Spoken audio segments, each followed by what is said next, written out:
Now I request to Naddaji address to the Vijay Sankalpa Sabha.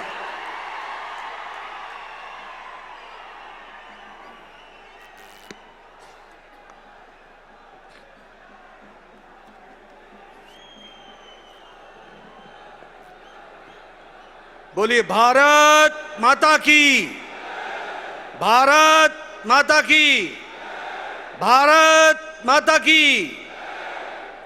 Narendra Modi गारू नायकत्वम, नरेंद्र मोदी गारू नायकत्वम।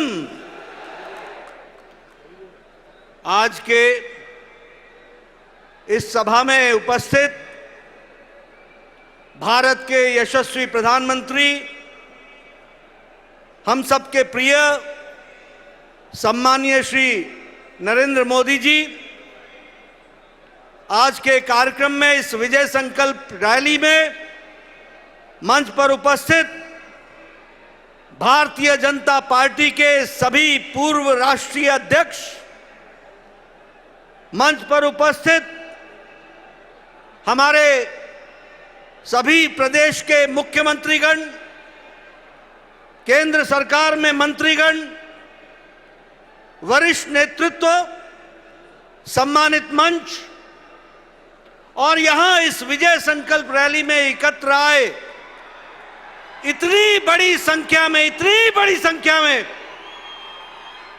हमारे तेलंगाना के सभी नौजवान साथी, सज्जन वृंद, मीडिया के मेरे साथी, प्रिंट मीडिया, इलेक्ट्रॉनिक मीडिया के मेरे साथी, आज भाग्यनगर में जिस तरीके से अपार जनसमूह आज अपने प्रिय नेता भारत के यशस्वी प्रधानमंत्री जी को सुनने के लिए आतुर है, यह बताता है, ये जो मैं उत्साह देख रहा हूं, ये जो मैं जोश देख रहा हूं, ये जो मैं संख्या देख रहा हूं, यह मुझे इस बात के लिए आश्वस्त करता है कि आने वाले समय में तेलंगाना से केसीआर का जाना तय है और भारतीय जनता पार्टी का आना निश्चित है।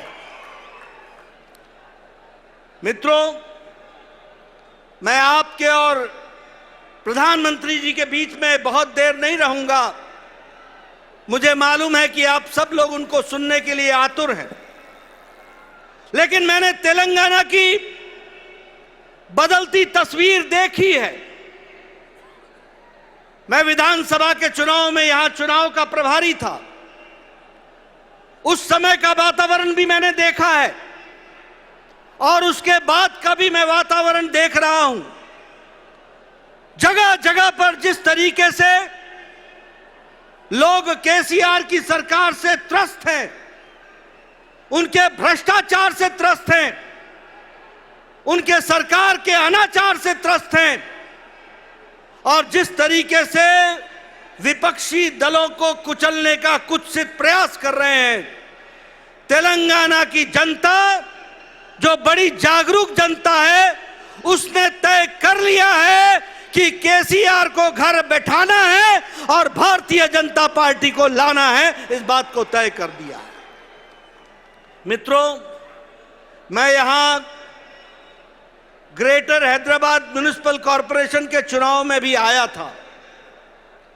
उस समय पत्रकार बंधु कहते थे कि भारतीय जनता पार्टी का क्या भविष्य है, और हमने कहा था कि हमें ग्रेटर हैदराबाद म्युनिसिपल कॉरपोरेशन में अभूतपूर्व सफलता मिलेगी और हैदराबाद की जनता ने आशीर्वाद रखा था और एक तरीके से भारतीय जनता पार्टी का चुनाव में आशीर्वाद आपने देकर के भारतीय जनता पार्टी का दबका बनाया था।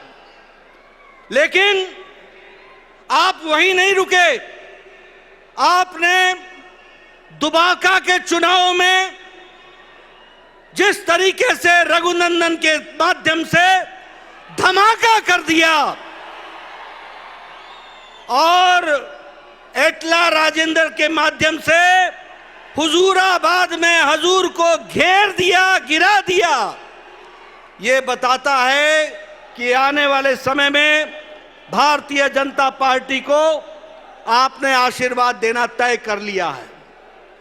सभी मुद्दों के बारे में प्रधानमंत्री जी चर्चा करेंगे, लेकिन जब आप नीलू की बात करते हो तो मैं यह जरूर कहूंगा कि पानी के बारे में चर्चा करते करते कालेश्वरम प्रोजेक्ट 32,00,000 करोड़ से आज 1,32,000 करोड़ पहुंच गया।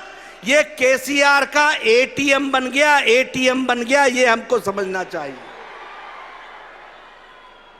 भ्रष्टाचार, अनाचार, केंद्र सरकार से पैसा लेकर के यह प्रदेश, जब हम फंड की बात करते हैं, जब आर्थिक दृष्टि से बात करते हैं, तो आज यह प्रदेश 4 लाख करोड़ के घाटे में है। और यह केसीआर की सरकार का नतीजा है। और जहां अगर मैं बात करूं रोजगार की, तो केसीआर की तरफ से, केशव चंद्रशेखर राव की तरफ से लोगों को रोजगार मिल चुका है।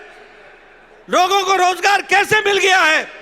लोगों को रोजगार इस तरीके से मिल गया है क्योंकि उसके नाम पर रोजगार का अर्थ है उसका बेटा, उसकी बेटी, उसके 2-2 दामाद खुद ड्राइविंग सीट पर, कार फुल है, हाउस फुल हो चुका है। अब कार में जगह नहीं है, रोजगार फुल हो चुका है। यह हमको समझना चाहिए। मित्रों, ऐसी भ्रष्ट सरकार को रहने का कोई अधिकार नहीं है। बहुत से मुद्दे हैं, इस पर चर्चा होगी। जो आशीर्वाद प्रधानमंत्री जी ने तेलंगाना को दिया है वो सही मायने में धरती पर नहीं लग रहा है। उसमें भ्रष्टाचार हो रहा है, स्कीमों का बदला जा रहा है। और इसलिए समय आ गया है कि अब डबल इंजन की सरकार चाहिए, ऊपर मोदी जी की सरकार चाहिए, तो तेलंगाना में भी कमल खिलना चाहिए, कमल खिलना चाहिए, कमल खिलना चाहिए। इसको हमको ध्यान में रखना चाहिए। मैं पुनः आप सबको धन्यवाद देता हूं और आपके और प्रधानमंत्री जी के बीच में ज्यादा समय न रहते हुए हम सब लोग प्रधानमंत्री जी को सुनने के लिए आतुर हैं। यहीं पर अपनी बात समाप्त करता हूं, इस आशा के साथ कि अगली बार भारतीय जनता पार्टी का कमल खिलेगा। इन्हीं शब्दों के साथ बहुत बहुत धन्यवाद। जय भारत, जय तेलंगाना।